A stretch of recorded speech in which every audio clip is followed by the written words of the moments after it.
Pray then in this way: Our Father who is in heaven, hallowed be your name.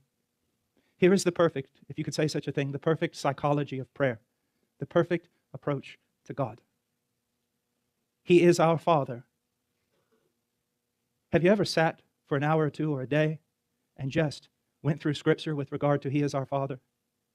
He should be nothing to us but executioner. Do you realize that? He should be our executioner.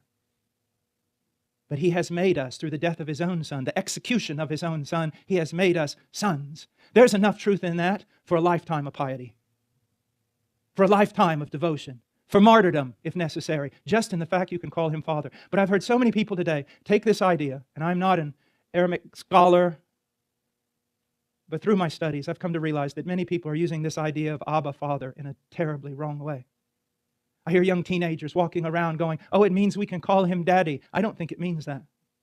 I think it is a term of endearment, but not a westernized term of endearment. It is a delightful, wonderful term of endearment, but it does not lose its majesty or its respect or its reverence or its human humbling.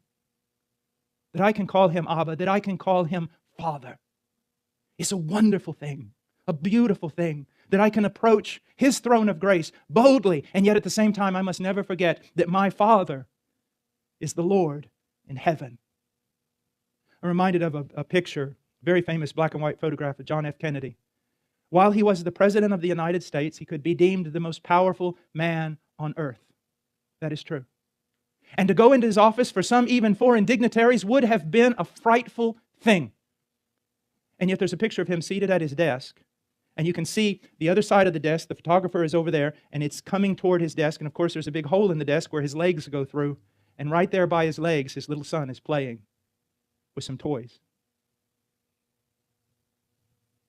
That in a small way communicates something of what we have here. He is our Father, but the greatest respect.